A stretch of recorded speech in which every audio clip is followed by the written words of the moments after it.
Olá pessoal, tudo bem com vocês? Aqui é o professor Bruno Oliveira. Estamos de volta aos estudos do Regimento Interno do TRE Pará. Separei hoje o artigo 75. Quero já de antemão falar para você não se assustar com o artigo 75. A probabilidade dele cair em prova é pequena, mas eu não posso deixar aqui de discuti-lo, uma vez que prometi para vocês falar de todos os artigos.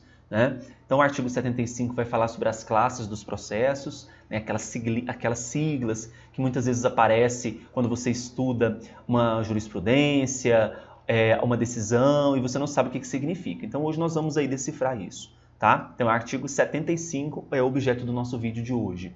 Mais uma vez, convido a todos a conhecer o meu curso de 100 questões comentadas e inéditas sobre o Regimento Interno TRE Pará. Esse curso está disponível lá no meu site www.eleitoralcombruno.com.br.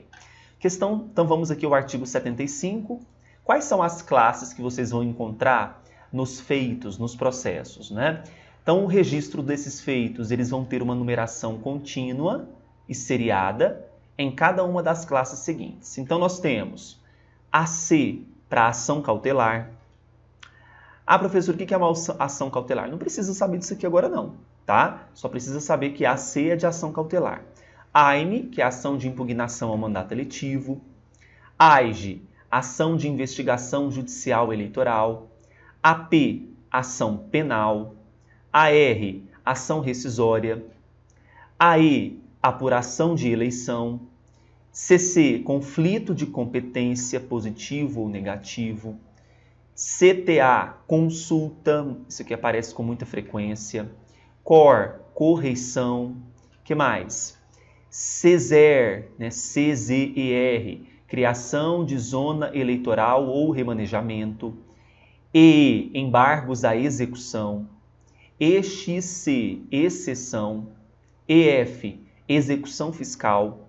HC, habeas corpus.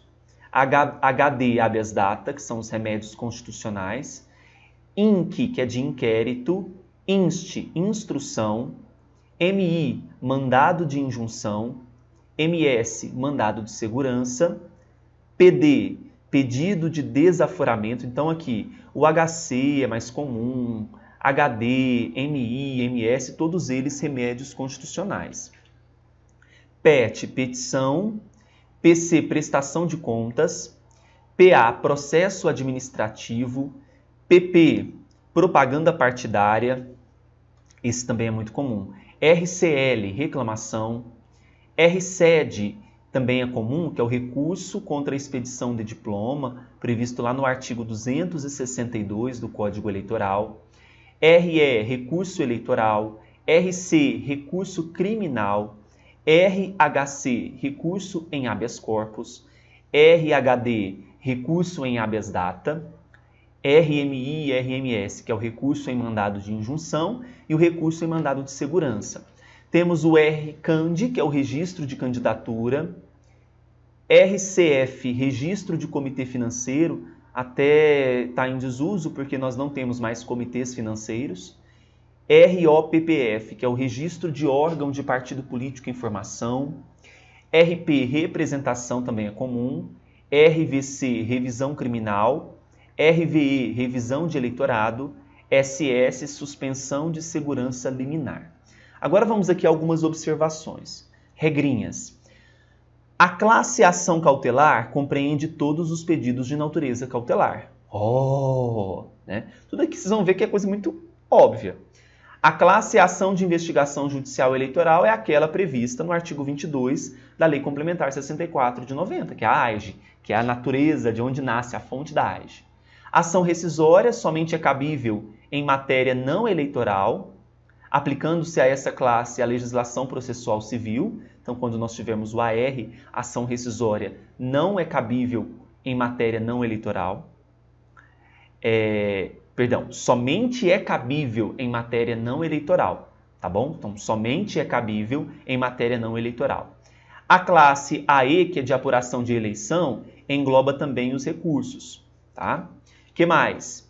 A classe conflito de competência abrange todos os conflitos que ao tribunal cabe julgar. Então, eu falo dos conflitos que podem ser positivos, aqueles conflitos em que eu tenho ali, por exemplo, juízes do mesmo estado que se acham competentes para julgar determinada matéria, e temos também os conflitos negativos, que são aquelas situações em que eu tenho juízes do mesmo estado em que acham incompetentes de julgar determinada matéria.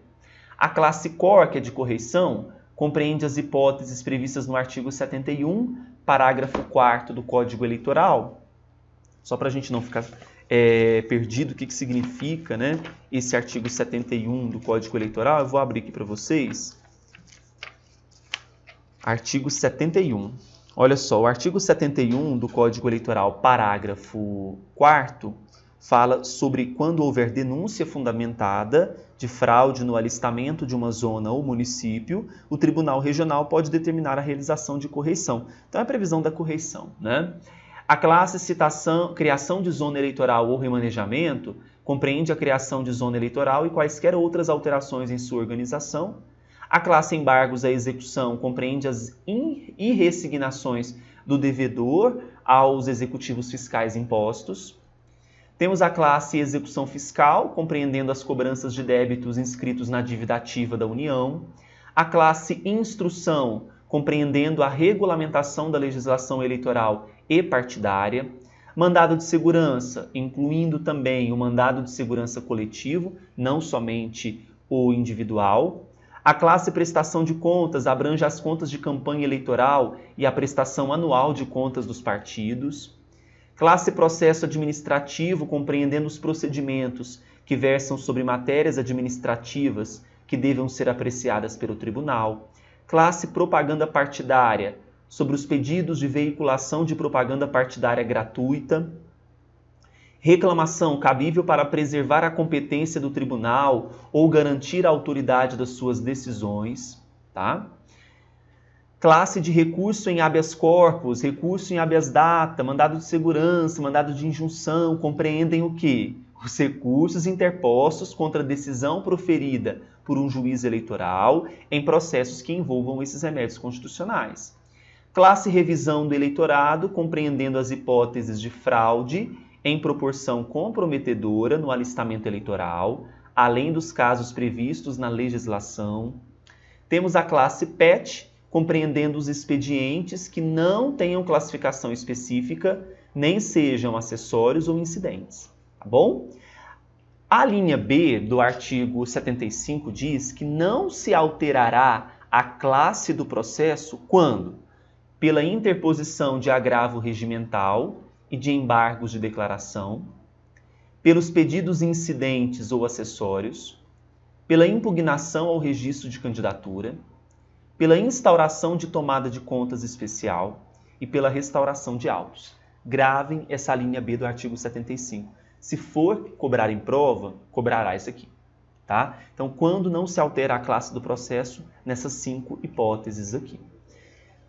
Os recursos de embargos de declaração e agravo regimental, assim como questão de ordem, terão suas siglas acrescidas às siglas das classes processuais em que forem apresentados, sendo as novas siglas acrescidas à esquerda da sigla da classe processual, separadas por hífen, observada a ordem cronológica de apresentação, sem limite quanto à quantidade de caracteres. Então veja, eu posso ter um embargo de declaração referente a um outro tipo de ação. Eu vou ter um agravo regimental, muitas vezes você vai ver ali duas siglas juntas, separadas pelo hífen, é porque tratam-se de embargo de declaração, agravo regimental e questão de ordem. Os processos de competência da corregedoria, que devam ser apreciados pelo tribunal, serão registrados na respectiva classe processual e distribuídos pela Secretaria Judiciária ao corregedor, tá? Parágrafo 1º. O registro na respectiva classe processual terá como parâmetro a classe eventualmente indicada pela parte na petição inicial ou no recurso, não cabendo sua alteração pelo serviço administrativo, tá? Então leva-se em consideração o que foi colocado como parâmetro na petição. O serviço administrativo não vai alterar essa classe. Dúvidas que surgirem na classificação, quem resolve? Presidência do tribunal. Gravem, então, parágrafo 2º do artigo 75 e a linha B do artigo 75. Tá? Para mim é o mais relevante. A criação de novas classes, assim como das suas siglas, para inclusão nos bancos de dados, vai obedecer aos critérios previstos na resolução do TSE número 22676 de 2007 e vai ser por proposta ao TSE. Bom, pessoal, sobre o artigo 75 é isso, tá? Não tem como a gente ficar aqui inventando moda. Não, professor, o que significa isso? Não vou ficar explicando isso aqui não, tá? Não é aula de processo civil. Você precisa saber na hora da prova para regimento interno é gravar isso daqui e dar atenção a isso que eu estou colocando para vocês, que é mais relevante. No artigo 75 é o parágrafo 2º e a linha B do artigo 75, que pode aí gerar questão de prova. Em todas as milhares de provas que eu vi de regimento interno de TRE, eu nunca vi questão que falasse a sigla de um recurso em mandado de injunção, recurso de habeas corpus, não, nunca vi isso, tá? Então a gente fica por aqui. Se ficou alguma dúvida assim que realmente você acha que precisa ser sanada, pode mandar por e-mail, pode me procurar pelo Instagram, @professorbrunoeleitoral. Até mais, um grande abraço.